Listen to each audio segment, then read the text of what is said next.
Voilà, ben, je vais donner la parole à Gilles Ramstein. Donc.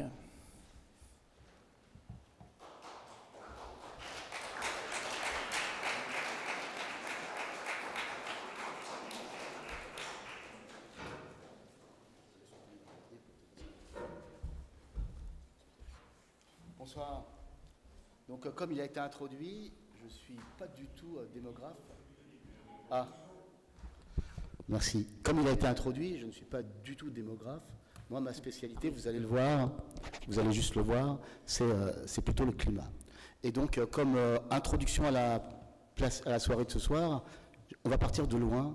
Je vais vous montrer comment, en fait, l'homme est passé d'une situation où il était totalement inféodé au climat et aux conditions environnementales, comment d'une certaine façon il s'en est libéré, et comment finalement on est en train de retomber dans des questions où notre environnement va vraiment impacter très fortement. Alors j'ai préparé cette intervention de la façon suivante, elle sera en 3 parties.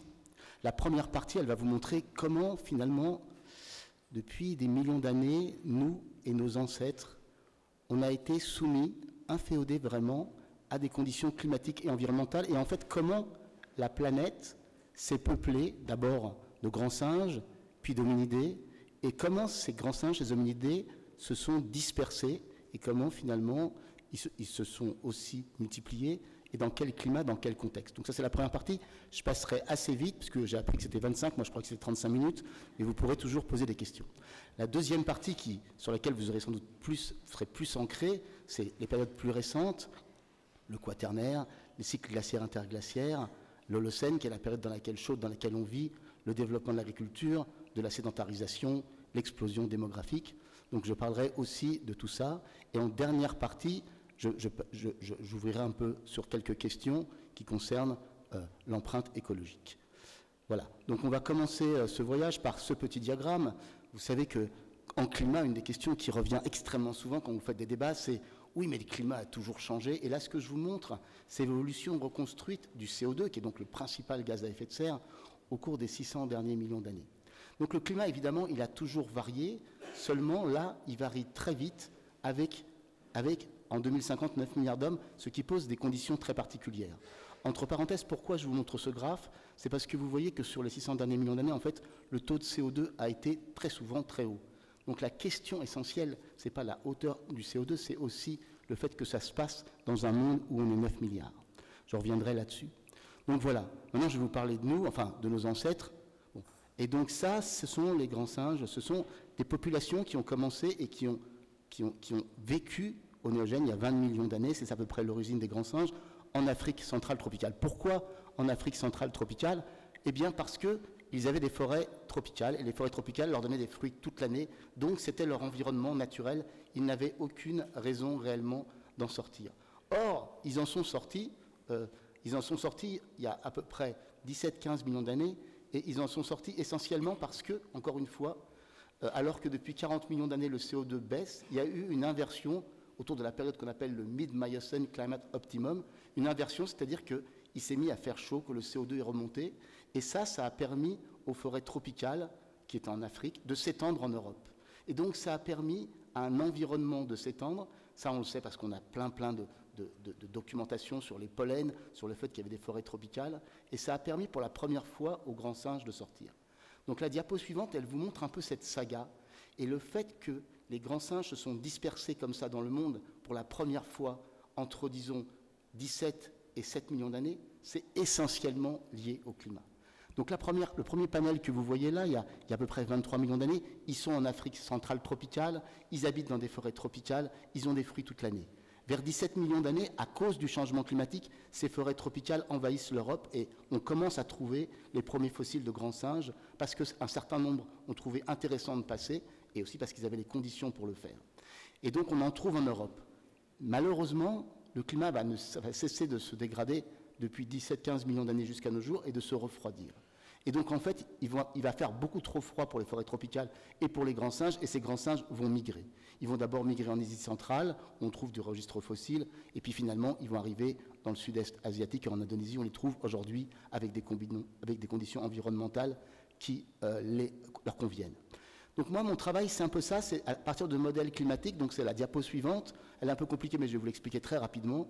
C'est la diapo suivante, on essaie de comprendre le climat, en fait, qui a généré cette extension des forêts tropicales. Alors, on simule le climat, et la première diapo en haut à droite, ce que vous voyez, c'est les températures à cette période-là. Donc il faisait plus chaud. Bon, très bien, il faisait plus chaud, mais ça ne suffit pas qu'il fasse plus chaud pour qu'il y ait des forêts tropicales en Europe, vous vous en doutez bien.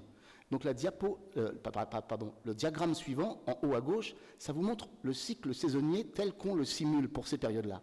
Et vous voyez que ce cycle saisonnier, il est très amorti. Ça veut dire quoi? Ça veut dire qu'il ne faisait pas si chaud que ça l'été, et il faisait et aussi pas tellement froid l'hiver, ce qui permettait aux forêts tropicales d'être là, parce qu'évidemment, s'il gèle, ce n'est pas possible. Et le cycle hydrologique, c'est-à-dire toute l'eau qu'il faut pour maintenir et développer des forêts tropicales, eh ben, c'est les deux diapos du bas, il était là. Et donc avec nos modèles, on peut effectivement montrer, c'est la diapo suivante, et après tout sera beaucoup plus simple pour les diapos, c'est la végétation. On peut coupler nos modèles climatiques à des modèles de végétation, et on montre effectivement que ce climat a permis l'extension des forêts tropicales. Et donc il faut bien garder en tête que finalement, ces grands singes, ils sont inféodés aux forêts tropicales, et en fait, quand leur environnement bouge, sur des échelles de temps très longues, eh ben, ils bougent. Donc la diapo suivante, ça vous montre un autre phénomène géologique très important, qui est que si vous étiez là, vous, et que vous veniez dans cette salle il y a 40 millions d'années, vous verriez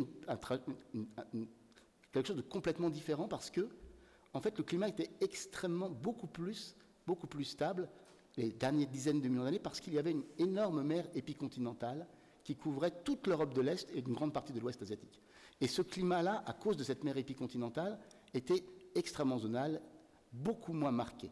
Et puis, à cause du fait que cette mer se rétracte, c'est la diapo suivante, il a commencé à y avoir un climat beaucoup plus drivé par des moussons, par des contrastes continent-océan. C'est le début du Sahara, donc ce que cette diapo montre, c'est qu'à la fin de cette période de rétraction, on a la naissance du Sahara. Et en fait, dans ces périodes-là, ce qui va être déterminant pour nos ancêtres, ça va être en fait le fait que entre, disons, 7 et 2 millions d'années, on va avoir des périodes de moussons très importantes et des périodes de moussons moins importantes. Et c'est ce qui explique, la diapo suivante, que nos premiers ancêtres, en fait, on les trouve essentiellement à l'est de l'Afrique, mais aussi du côté du lac Tchad, et ça, c'est essentiellement lié aux moussons. Donc ce qu'il faut retenir de cette première période, de ces temps lointains, c'est que, aussi bien les grands singes que les premiers hominidés, ils ont été complètement pilotés par le climat et l'environnement. Ils étaient pour les grands singes assujettis à des fruits toute l'année aux forêts tropicales, et ils ont été pour les hommes et les hominidés très très liés à l'eau parce que la naissance et l'émergence de l'homme s'est fait en Afrique dans des conditions d'aridification importantes. Donc on va arriver maintenant au deuxième temps de cet exposé, un temps beaucoup plus proche, et donc c'est le deuxième panneau, et maintenant on va aller du quaternaire, c'est-à-dire les 2 derniers millions d'années, jusqu'à la période dans laquelle on vit, qui est en fait la période où l'homme finalement s'est hissé en termes de facteurs forçants du changement climatique. Si vous voulez, sur des millions d'années, les facteurs forçants du changement climatique, c'est des facteurs lents. La tectonique des plaques, les forçages orbitaux, c'est des facteurs qui jouent sur des millions, des dizaines de milliers d'années. Alors que là, on est passé à l'Anthropocène, dont je vais parler maintenant, à un facteur forçant qui est l'homme lui-même, qui est capable de changer son climat et son environnement en quelques centaines d'années, avec tous les problèmes que ça pose. Alors si on se met un peu en recul, on regarde dans les sciences ce qu'on connaît vraiment bien, une des révolutions importantes du siècle dernier, c'est d'avoir été capable de mesurer directement le contenu atmosphérique de la planète depuis 800 000 ans. Donc on sait que depuis 800 000 ans, il y a une variation entre des cycles glaciaires, où il fait très froid, où il y a non pas 2 comme aujourd'hui, mais 4 calottes de glace, et des cycles interglaciaires dans lesquels on vit. Les cycles glaciaires durant très longtemps, c'est-à-dire durant en fait des centaines de milliers d'années, et les interglaciaires plutôt des dizaines de milliers d'années. Donc il faut avoir l'idée que le climat du dernier million d'années, c'est plutôt un climat froid. Donc voilà, et c'est dans cette oscillation glaciaire et au cours de la dernière oscillation glaciaire interglaciaire, c'est la diapo suivante, où vous voyez quand même que l'Homo sapiens, a eu des conditions qui lui ont permis, des conditions et un développement du cerveau qui lui ont permis d'investir la totalité de la planète. C'est-à-dire qu'entre 135 000 et 15 000 ans, l'homme est partout sur Terre.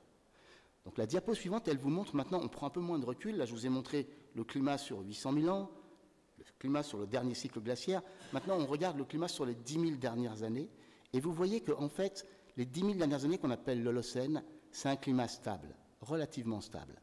Et donc c'est un climat très favorable, non seulement à l'expansion des hommes, mais aussi à la sédentarisation, à l'utilisation de l'agriculture et à un changement profond d'une population de chasseurs-cueilleurs à une population de villes et d'hommes sédentarisés. Et vous voyez qu'en fait, le climat ne varie pas beaucoup. Il ne varie pas beaucoup sur 10 000 ans, il varie peu aussi sur le dernier millénaire. Vous connaissez tous l'histoire du climat du dernier millénaire. Alors évidemment, il y a des modulations, il y a l'optimum climatique, il y a le petit maximum glaciaire, enfin l'optimum médiéval, ensuite il y a une période plus froide. Mais c'est des modulations très peu importantes par rapport à ce qu'on connaît aujourd'hui. Alors où est-ce qu'on en est aujourd'hui? Donc ça, c'est la diapo suivante. Ça vous montre, quand je vous parle, là, maintenant, où est-ce qu'on en est rendu? Eh bien, on en est rendu au fait que l'empreinte climatique, le développement de l'homme, bon, ça soulève plein de questions sur l'énergie, sur lesquelles je reviendrai plus tard, mais ce qui est important de voir ici, c'est que l'homme s'est vraiment hissé en très peu de temps. Il a la capacité de modifier sa propre atmosphère. Ça, c'est sûr, c'est mesuré, et de façon extrêmement importante. Je vous ai dit qu'on avait mis près de 40 millions d'années à baisser de 1000 ppm dans l'atmosphère de CO2 jusqu'à 280, qui sont les valeurs normales, et que là, en quelques siècles, on va remonter de 280 à plusieurs centaines, à plusieurs centaines, 500, 600, 700 ppm de CO2. Donc c'est vraiment un développement qui est complètement fulgurant. Là, vous voyez donc, on peut le voir, sur les températures, sur la remontée du niveau marin, sur les gaz à effet de serre. Donc ça, c'est là où on est, et à partir de là, mon métier à moi, c'est d'utiliser des modèles pour faire des projections. Là, je ne vous parle plus du passé, pour lequel on a des données, pour lesquelles on peut valider ce qu'on trouve, mais sur des projections qui sont basées donc sur des scénarios. Alors ces scénarios, qu'est-ce qu'ils montrent? C'est la diapo suivante. Ils vous montrent que, et ça c'est un truc très important pour en discuter plus tard, mais des experts du monde entier, c'est quand même la première fois qu'une discipline scientifique comme la climatologie s'est structurée au niveau mondial pour, depuis 30 ans, faire des alertes aux pouvoirs politiques et aux citoyens et pour montrer ce qui risque d'arriver. Donc là, vous avez plusieurs scénarios, je vais très vite. Le scénario qu'on peut appeler business as usual, on ne fait rien, qui dans notre jargon s'appelle le RCP 8.5, qui va conduire à la fin du siècle à une augmentation de température de 4 à 6 degrés et une augmentation du niveau marin de l'ordre d'à peu près 1 mètre, et un scénario qu'on appelle dans notre jargon le RCP 2.6, où en gros on maîtrise et on arrive à maintenir l'augmentation de température à 2 degrés et l'augmentation du niveau marin à 40 cm. Donc ça, c'est ce qui est calculé dans ces rapports du GIEC qui nous éclairent un peu sur ce qui risque de se passer au cours du siècle du point de vue climatique. À ceci se superposent, s'ajoutent des phénomènes non linéaires. Donc j'en discutais tout à l'heure, juste avant le début de cet exposé. Vous savez, vous avez peut-être vu des maisons de guingois. Vous savez que, par exemple, le pergélisol est en train de fondre, ce qui va libérer du carbone dans l'atmosphère. Ça, c'est ce qu'on appelle une rétroaction positive. C'est-à-dire que vous bougez un système et le système répond en amplifiant la perturbation initiale. Donc vous avez toute une liste comme ça, donc je ne vais pas rentrer dans les détails, mais vous avez toute une liste comme ça de phénomènes climatiques qui risquent de faire basculer encore plus vite le système. Alors je vais juste vous donner un exemple, c'est que l'océan, si vous voulez, l'océan c'est une grosse machine thermique, et là, il a un talon d'Achille. Ce talon d'Achille, c'est le fait qu'il y a très peu de zones océaniques où on forme des eaux profondes. Pourquoi? Parce que pour former des eaux profondes, il faut avoir des eaux denses, donc très salées et très froides. Ces zones sont dans les hautes latitudes nord, très près des calottes de glace. Si les calottes de glace fondent, et c'est la diapo suivante, ça peut modifier de façon importante les courants océaniques. Donc ça, c'est quelque chose auquel on est très habitué dans le passé, parce qu'on l'observe de très nombreuses fois.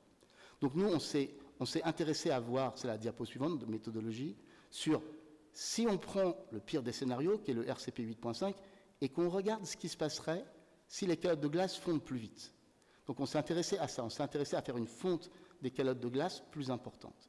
Pourquoi on a fait ça? Parce qu'on sait dans le passé, c'est ce qu'on appelle les Heinrich Events, que lorsque la calotte de glace est instable, ça modifie beaucoup de choses grâce à l'océan, parce que ça coupe la circulation océanique, et ça a des effets globaux sur l'ensemble de la planète, et en particulier sur la mousson africaine. Donc on s'est amusé à faire des simulations qui permettent de quantifier ça, et je vais vous montrer que 2 résultats qui sont importants. Sur des zones, par exemple, très vulnérables aujourd'hui, comme le Sahel, si on avait une accélération de la fonte de la glace du Groenland, eh bien voilà ce qu'on aurait. Donc il y a différents scénarios. Vous savez que la calotte globale du Groenland représente 7 mètres de niveau marin, donc on a fait une fonte accélérée, mais évidemment partielle au cours du siècle du niveau marin. Et qu'est-ce qu'on voit? Eh bien on voit ce qu'on s'attendait à voir, une baisse très marquée de la mousson. Et la diapo suivante, elle vous montre pourquoi c'est important finalement ce type d'expérience. C'est important parce que si vous regardez dans le rapport du GIEC, le rapport sur les moussons, vous allez trouver qu'un doublement de CO2, certains modèles voient une mousson amplifiée, d'autres une mousson amoindrie. Par contre, si on a une accélération importante de la fonte du Groenland, on va, c'est très clair, baisser énormément la mousson. Et ça va avoir des conséquences, c'est ce que vous voyez sur ce graphe. Regardez bien le troisième graphe. En fait, on a travaillé de façon pluridisciplinaire et publié ce papier dans le PNAS, c'est une revue importante américaine, où on montre quoi finalement? On montre qu'une fonte accélérée du Groenland aurait pour effet de baisser drastiquement les zones agraires, et donc les gens seraient obligés de migrer. Et ce que vous voyez sur le diagramme de gauche, c'est les pertes de surface agricole, c'est-à-dire qu'on tombe sous des seuils qui sont inférieurs au seuil de culture du sorgho, par exemple, et du millet, qui sont les cultures de base vivrières pour ces populations-là, et du coup, les zones sont non cultivables, et du coup, on arrive à des déplacements et des migrations importantes. La première courbe de migration, c'est une courbe qu'on a calculée en supposant exactement que la population était celle de 2011, et ensuite on a pris en compte les scénarios pour 2050, ce qui montre une migration bien plus importante. Alors, finalement, pourquoi c'est important? Alors, je vous montre pourquoi c'est important dans le diagramme suivant. Ça, c'est un diagramme tout à fait classique où on montre qu'est-ce qui se passe sur une planète où le niveau marin monte de 50 cm ou de 2 mètres, et ça vous montre les zones côtières qui seraient impactées. Et vous voyez que simplement le fait de remplir la baignoire par une fonte de calotte de glace, ça va avoir des impacts pour des dizaines de millions de gens. Ça, c'est très très clair, et en particulier en Asie. Ce que nous, on montre avec notre résultat, c'est que non seulement vous touchez les côtes, mais si vous accélérez la fonte des calottes de glace, vous allez aussi toucher l'intérieur des continents, puisque vous allez toucher aux moussons, qui sont des zones où beaucoup de la population vit sur ces pluies de moussons. Donc vous allez avoir une migration non seulement côtière, mais aussi à l'intérieur du continent. Alors j'ai aussi travaillé sur le fait qu'il n'y a pas que les hommes qui bougent dans un changement climatique, il y a aussi un certain nombre de maladies infectieuses comme le palu et la malaria. Et donc là, ce que je montre, c'est un résultat d'un collègue à moi qui s'appelle Cyril Caminade, c'est qu'on prend les scénarios du GIEC, c'est-à-dire les scénarios qu'on prévoit pour le siècle qui vient, et on regarde avec des modèles comment le palu et la malaria changent. Et dans le scénario le pire, qui est malheureusement le plus réaliste, parce qu'on est en 2017 et on n'arrive pas à quitter le scénario le plus réaliste, qui est aussi le plus pessimiste, eh bien on voit sur ces diagrammes que finalement les zones à palu vont bouger. Elles vont bouger à cause du changement climatique. Dans les zones de plaine, il fera tellement chaud qu'il sera difficile aux vecteurs pathogènes de se reproduire. Par contre, on touchera des populations qui n'ont jamais été touchées au niveau des plateaux, à la fois dans le sud et dans l'est africain.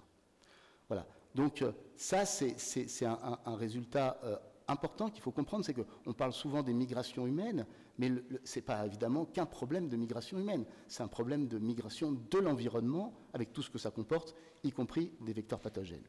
Donc j'en arrive à la troisième partie, je vais un peu vite parce que je voudrais un peu respecter mon temps.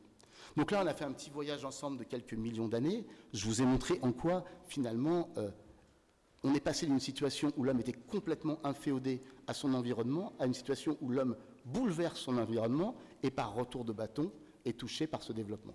Alors si on était un extraterrestre, on pourrait se dire, bon ben voilà, si un extraterrestre passe dans quelques centaines de millions d'années, il verra dans l'archive climatique, dans l'archive sédimentaire, il verra ce que les hommes ont fait.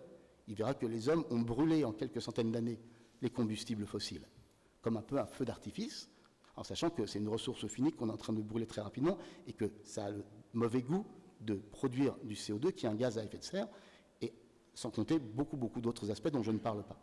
Bon, vous avez bien compris que ce faisant, on touche les calottes de glace, puisqu'on est dans un monde où il y a des calottes de glace, et que ces calottes de glace risquent de fondre. La diapo suivante, elle vous montre la répartition des populations aujourd'hui et en 2050.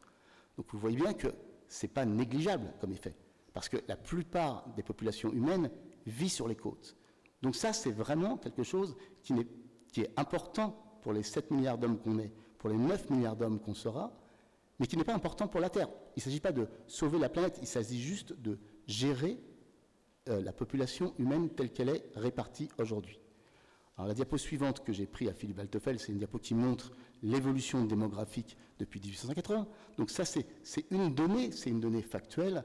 Après, je pense qu'il faut faire très attention, mais c'est une donnée factuelle qui montre que l'empreinte écologique de 9 milliards d'hommes, évidemment, c'est important. Donc, il y a cette question du nombre, Et là, je vais insister un peu à la fin sur la question de la consommation de ce nombre.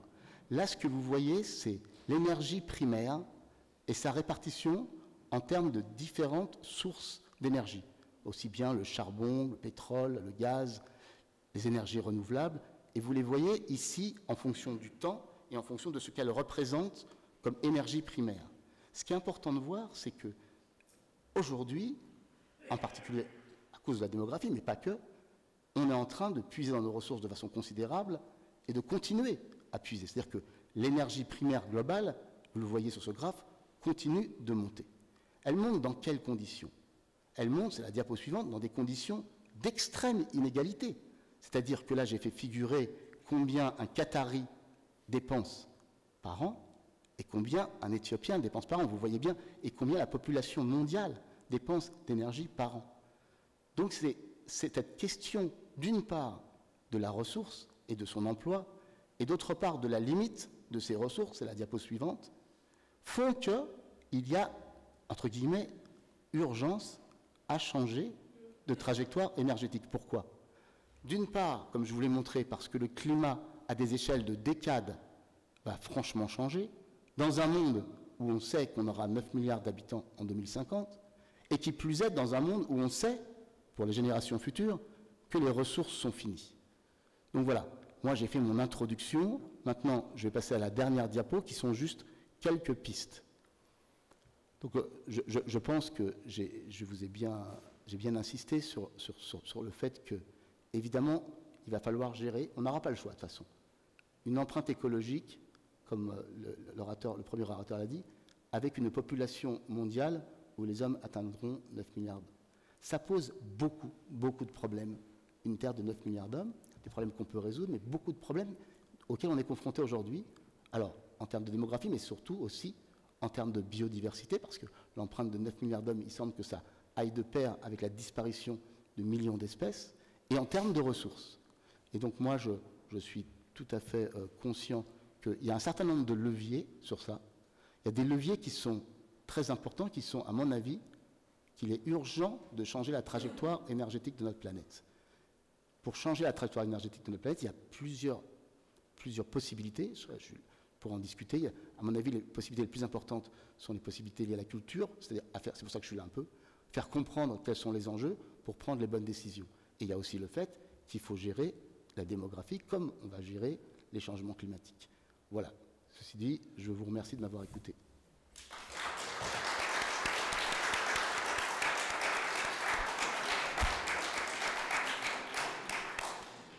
Merci Gilles Ramstein d'avoir aussi bien insisté sur le caractère effectivement exceptionnel de ce qu'on est en train de vivre en ce moment et de la façon dont l'homme modifie sur quelques décennies complètement les conditions de sa propre existence et du reste de la biosphère.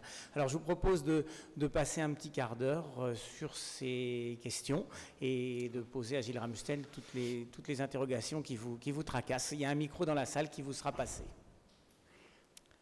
Voilà, qui veut intervenir? Alors, monsieur.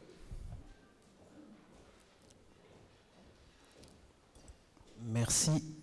Alors, merci pour cet exposé très intéressant.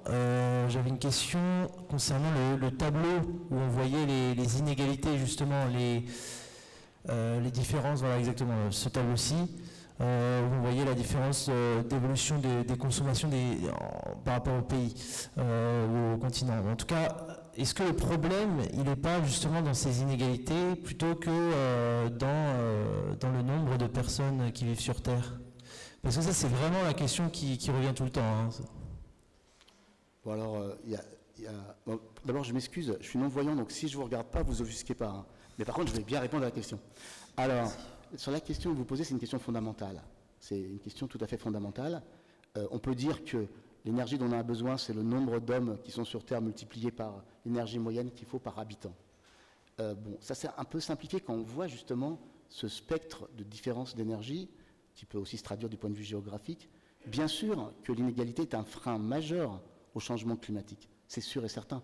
Quand vous avez des populations qui sont complètement ensevelies sur des problèmes de jours, de mois, d'années, à très très court terme, ils ne sont pas en mesure, ne serait-ce que de comprendre forcément des enjeux de plus long terme. Donc évidemment, c'est une question tout à fait fondamentale de savoir de combien d'énergie on a besoin et comment on va gérer l'énergie dont on dispose et les ressources dont on dispose. Donc ma réponse à moi à votre question, c'est que c'est tout à fait fondamental de le comprendre et de prendre ça en compte pour changer les trajectoires énergétiques, c'est-à-dire qu'il y a des milliards, il y a 1 ou 2 milliards d'hommes qui vivent largement au-dessus des moyens dont la planète dispose, et il y a aussi 1 milliard d'hommes qui vivent en dessous, et donc il va falloir gérer ça. Et c'est une donnée très importante à comprendre si on veut pouvoir le faire dans des conditions paisibles. Oui, j'ajoute sur ce point, effectivement, qu'une des parties du problème, c'est que la faible consommation d'une partie de l'humanité est justement liée à sa pauvreté. Et que bien souvent, des gens qui insistent en nous disant « mais le problème, c'est les riches qui consomment trop » et qui veulent par cela montrer qu'ils défendent les pauvres, en réalité, ils défendent la pauvreté. Parce qu'en consommant très peu, ça signifie souvent qu'on est extrêmement pauvre. Alors si on veut dans l'avenir donner plus à une partie plus importante de l'humanité, malheureusement, on ne pourra pas se contenter d'un raisonnement sur le mode de vie. Il faudra également prendre en compte un raisonnement sur le nombre d'hommes. Il y avait d'autres questions. Voilà, madame, au 3e rang. Le micro arrive.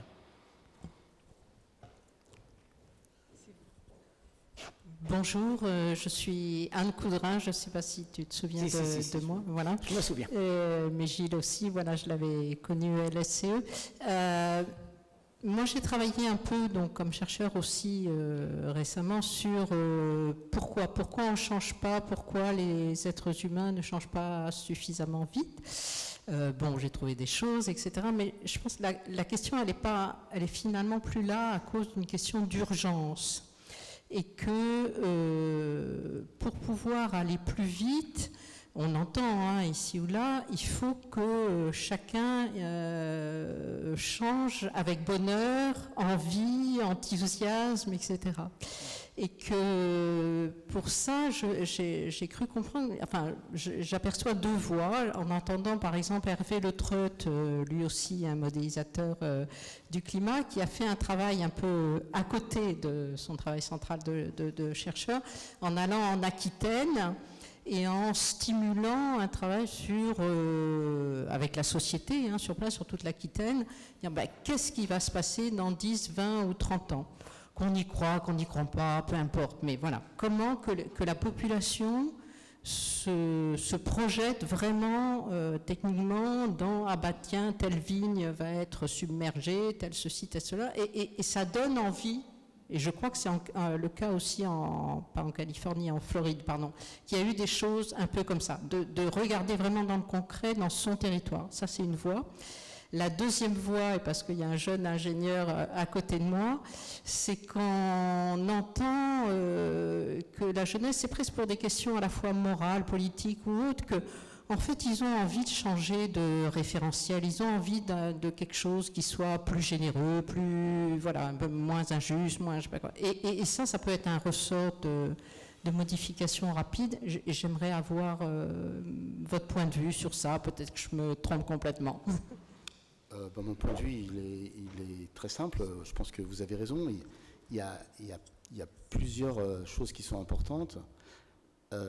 Moi, je pense qu'il faut se rendre compte que lorsque on a découvert que la Terre n'était pas le centre du monde, ça a mis du temps quand même. Le fait de se rendre compte que la Terre sur laquelle on est, c'est notre Terre, il n'y en aura pas d'autre, et qu'on est dans cette planète, et qu'on est responsable du nombre qu'on est, de notre environnement et tout ça, et que ça remet en cause l'idée de puiser, comme ça a été le cas pendant des générations, dans une espèce de trésor qui serait comme ça inépuisable. Et donc ça ne va pas venir tout de suite. Il ne faut pas croire que... Par contre, le problème très spécifique du changement climatique, c'est que ça vient très vite. C'est-à-dire qu'on voit bien que ça change très vite. Donc il y a quand même cet aspect qui est là un peu derrière d'urgence. Par rapport à ça, il y a le fait, ce que vous dites, c'est-à-dire de s'y mettre tout de suite au niveau des territoires, des régions, comme Hervé Le Treut l'a fait, pour pouvoir voir dans le détail ce qu'on fait au niveau local. Et puis, ça c'est au niveau spatial un peu, et au niveau temporel, vous avez parfaitement raison. Je pense que les jeunes générations se sentent très confusément, et ils ont raison, ils vont vivre dans le 21e siècle, va être une période totalement inédite pour eux et aussi pour la race humaine. C'est-à-dire qu'on n'a pas vécu, jusqu'à maintenant, ils ne peuvent pas demander à leurs parents « qu'est-ce que tu vas faire ?» parce qu'ils vont être confrontés à des choses qui sont inédites. Donc on a intérêt à leur donner un référentiel culturel et pédagogique qui leur permette de prendre les bonnes décisions. Donc il y a ce que vous dites, les deux choses que vous dites, c'est-à-dire à la fois de faire des choses spatialement et territorialement là où on est, et il y a aussi l'espèce d'urgence temporelle où les jeunes se trouvent et où ils n'ont pas forcément envie non plus, et ils sentent que ce ne sera pas possible, d'hériter d'une société de toujours plus, parce que ça, c'est juste pas possible. Voilà, alors d'autres questions? Monsieur?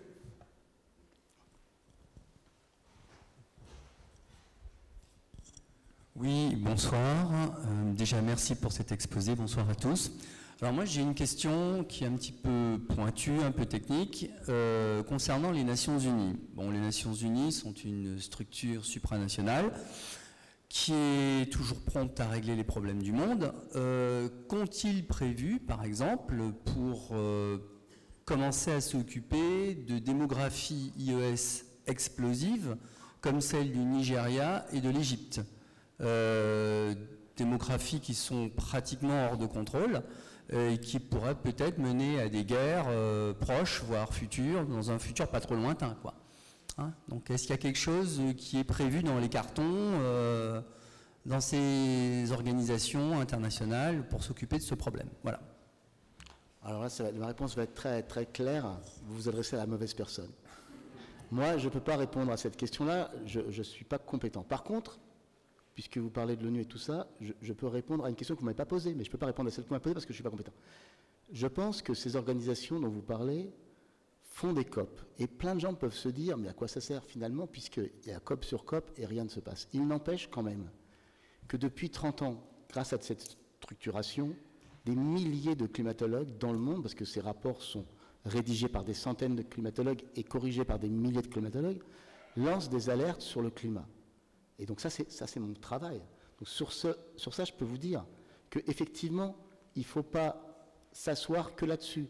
On voit bien qu'il y a un effort, qu'il y a des COP et que rien ne se passe. Donc moi, je considère que sur ces questions-là, c'est vraiment, comme l'a dit le questionnaire précédent, des questions de l'ONU, en effet, mais aussi des questions de citoyens, dont les citoyens doivent s'emparer. Ils doivent s'emparer des questions climatiques.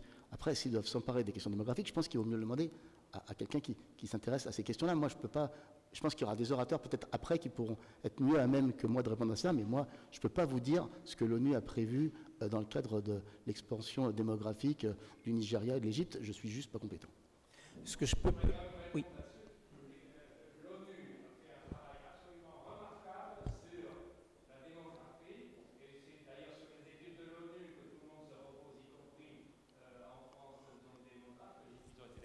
Et en fait, dans leur rapport annuel, à chaque fois, ils pointent qu'il y a un vrai danger, effectivement, comme vous l'avez signalé, de guerre, en particulier dans les pays africains. Donc là-dessus, je trouve que l'ONU fait bien son boulot. Après l'étape d'après qui a été évoquée, par exemple, dans des livres de science-fiction récents ou des livres de politique-fiction, dans lesquels l'ONU prendrait le pouvoir, aurait des casques verts et imposerait un enfant par femme, c'est pas impossible. C'est pas impossible. Il y a des gens qui pensent qu'on ne peut pas résoudre le problème qu'on a en démocratie.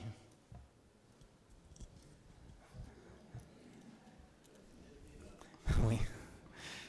Je rappelle que, par exemple, sur ce sujet, l'association Démographie Responsable a lancé une pétition pour qu'une partie importante de l'aide au développement donnée par l'UNFPA et l'ONU soit consacrée à la planification familiale. C'est vraiment une chose extrêmement importante. Hein. Oui. Et puis, pardon, j'oubliais aussi, puisque M. Ramstein parlait des COP, nous avons aussi proposé qu'il soit organisé des COP sur la démographie, comme il en existe sur le climat très médiatisé et un petit peu moins médiatisé sur la biodiversité. Ce serait vraiment une chose importante qu'on puisse là aussi, pour en parler, comme on parle du climat grâce aux COP climatiques, qu'on parle de la démographie si régulièrement les États du monde se réunissaient pour spécifiquement parler de ce problème. Oui, moi je voudrais intervenir sur ce point, justement, c'est très important. Comme vient de le dire la personne qui vient de parler, l'ONU s'occupe de cette question-là. Et alors, il se trouve, apparemment c'était oublié, qu'en 1995, il y a eu une conférence qui a été organisée par l'ONU sur les questions de population, une conférence qui a eu lieu au Caire, donc en 1995, où justement il était question de la stabilisation de la population mondiale. Et puis l'ONU avait fait des propositions extrêmement intéressantes qui étaient donc proposées à toutes les nations du monde. Et il se trouve qu'il y a eu une coalition d'États qui se sont opposés aux résolutions de l'ONU. Et c'est assez intéressant de voir quelle est cette coalition. C'est une coalition qui groupait des États d'Amérique du Sud et des États, je dirais, du monde arabo-islamique. Et donc, il y a eu une coalition d'États, je dirais, qui, pour des raisons religieuses, se sont opposés donc, aux résolutions de l'ONU qui étaient assez intéressantes et qui étaient faites en 1995. Donc, les choses dont on parle, ce n'est pas nouveau du tout. Oui, le tabou est général, hein, il concerne aussi bien les États. Il y a encore 2 personnes, monsieur avait demandé la parole est là, et ensuite je vous propose que monsieur Le Tourneux puisse prendre sa part à la conférence aussi. Bonjour et félicitations déjà pour cette présentation un peu a cappella, c'est assez impressionnant. Je voulais revenir un peu sur les rapports de l'ONU mais aussi du GIEC. Il y a eu un rapport très récemment publié la semaine dernière, je crois bien, pour ce qui se passe avec le climat et quelles sont les solutions qui sont proposées par les scientifiques. Donc, je voulais savoir, à votre avis, pourquoi la surpopulation n'a absolument pas été proposée dans ce rapport. Et donc, la solution primordiale, c'était le changement de régime et qu'on évite de manger de la viande. Est-ce que, d'après vous, un monde avec 10 milliards de véganes, on va s'en sortir? Est-ce que c'est vraiment ça la réponse des scientifiques aujourd'hui? Alors bon, je ne sais pas de quel rapport vous faites état, mais il y a effectivement eu un rapport dont on peut parler, vous avez, enfin, je ne sais pas si vous avez tous suivi ça, mais en fait, à la dernière COP, on s'attendait à un scénario à 2 degrés et il est sorti à un scénario à 1,5 degré. Bon, vous pouvez dire pourquoi? Parce qu'en fait, si on regarde bien, à 1,5 degré, il y a des populations très très marginales, mais des populations quand même qui disparaissent simplement parce que leur sol disparaît, elles ne sont plus là. Les petites îles, Kiribati, les Maldives, tout ça, disparaissent. Et donc, ces pays, puisque à l'ONU, c'est des pays qui font... On fait pression pour qu'on discute de ça et qu'on regarde, finalement, c'est quoi la différence entre 1,5 et 2 degrés. Avec l'inertie du système, si vous voulez, cette discussion-là sur 1,5, 2 degrés, c'est une discussion qui a un horizon de décades. Moi, je ne pense pas qu'à cet horizon-là, si vous parlez de ce rapport-là, la démographie soit fondamentalement changée. Je pense que, vous savez, dans le climat, il y a différentes composantes. Il y a l'atmosphère qui est la composante rapide, l'océan qui est la composante plus lente, qui a un temps de réponse de la centaine à la millier d'années, et puis la cryosphère, comme je vous ai montré, qui a des temps de réponse encore plus lents. Donc c'est comme un bateau, quand vous allez passer une écluse, vous aurez beau tourner le volant à toute blinde, quand vous serez dans l'écluse, vous n'allez pas passer l'écluse. Il aurait fallu le faire avant. Et c'est pour ça que je suis là, c'est pour alerter sur le climat, sur le fait qu'il faut agir maintenant. Je pense que pour ce qui est de la démographie, on ne peut pas réellement prétendre qu'à ces échelles, à ces horizons-là, qui sont des horizons très proches, c'est important. Par contre, à des horizons de plusieurs décennies, la fin du siècle, moi je pense qu'il n'y a pas de tabou à se poser la question et à réfléchir sur la démographie et sur l'empreinte d'une planète à 10, 12 milliards d'hommes, et que ça vaut vraiment le coup d'y réfléchir. Et c'est juste pour ça que moi, je suis là, c'est que je pense que c'est une question assez pertinente et qu'il n'y a pas de raison, il n'y a pas de question tabou. Mais je ne crois pas, si vous voulez, que aux échelles dont vous parlez du dernier rapport du GIEC qui est sorti là, celui 1,5 degrés, qui se joue sur les prochaines dizaines d'années et où malheureusement l'inertie du bateau est telle que on y va vers les 2 degrés, on pourra changer quelque chose. D'accord, je crois qu'il y avait encore une question là et un monsieur là, il paraît, mais après on passe la parole à monsieur Le Tourneur pour que l'équilibre soit respecté. Merci. Vous avez parlé des effets positifs, donc le système évolue dans une direction. Il y a par exemple des gaz qui s'échappent de sols qui étaient jusque-là gelés et qui donc amplifient le mouvement du système. Je me demandais si cet élément-là, quel était l'impact sur les prévisions du GIEC? Est-ce que les gens qui travaillent sur les prévisions du GIEC, est-ce qu'ils pensent que leurs prévisions sont assez précises ou est-ce qu'on peut avoir des craintes que ce soit en fait assez imprécis? Enfin, j'ai jamais tellement compris le degré de sécurité de ces travaux. Alors, si vous voulez, c'est quand même... je m'excuse, je réponds peut-être trop lentement, je ne voudrais pas prendre de temps, monsieur Le Tourneau, mais c'est quand même un peu compliqué, je vais vous expliquer autant que je comprenne moi.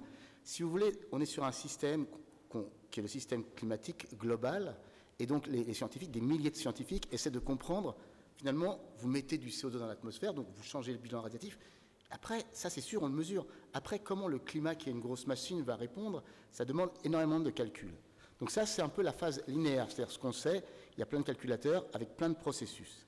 Et ce que vous dites là, ce dont vous parlez, c'est une rétroaction positive ou une non-linéarité. C'est-à-dire que tout à coup, vous allez tomber dans un régime où le climat va pouvoir, enfin, où la perturbation va être extrêmement amplifiée.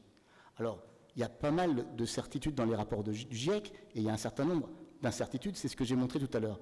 Une chose toute simple, par exemple, que je peux vous expliquer très facilement ici, c'est qu'aujourd'hui, quand vous émettez 2 molécules de CO2, donc 2 molécules de gaz à effet de serre, il y en a effectivement une qui va rester dans l'atmosphère, c'est celle-là qui nous pose un problème pour le gaz à effet de serre.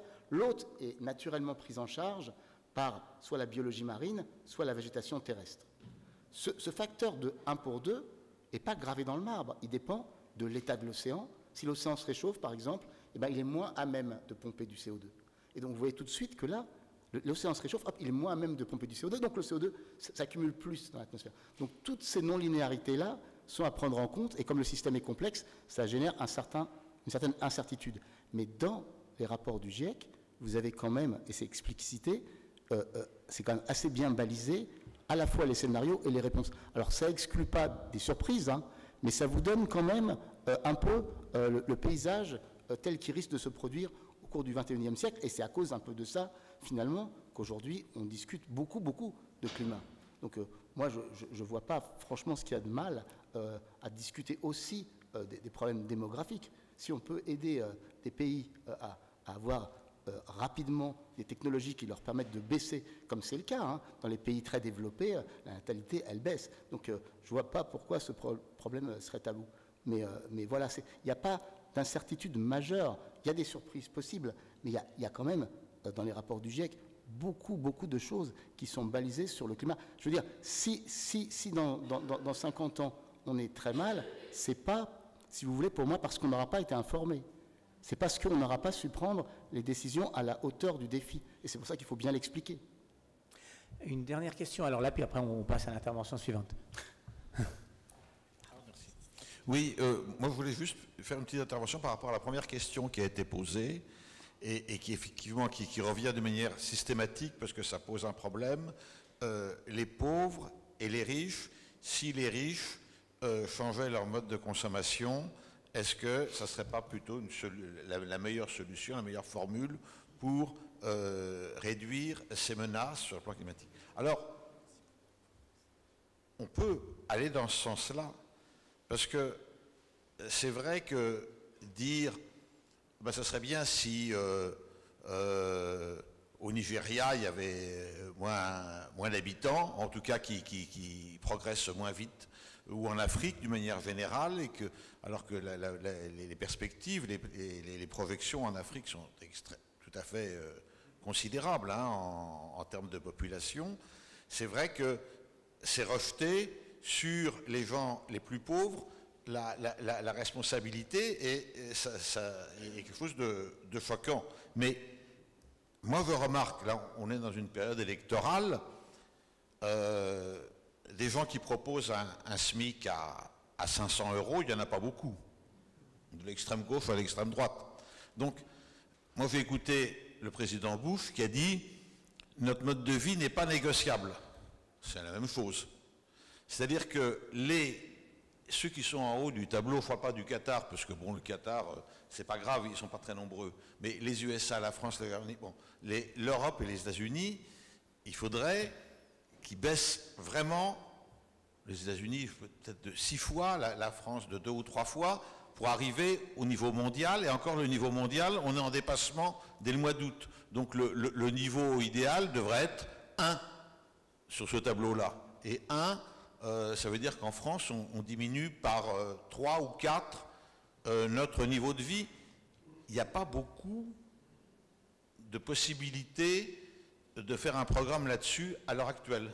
Même si les gens sont très conscients qu'il y a des problèmes climatiques, je ne vois pas trop des propositions en ce sens.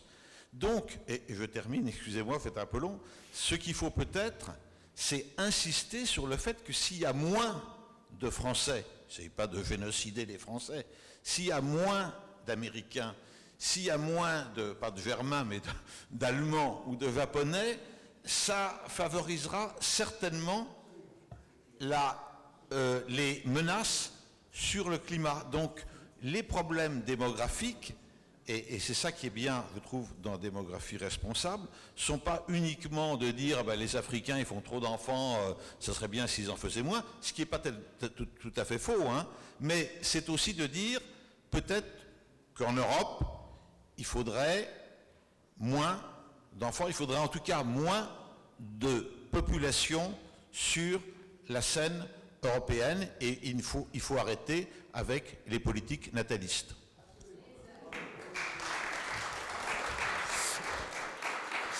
D'accord.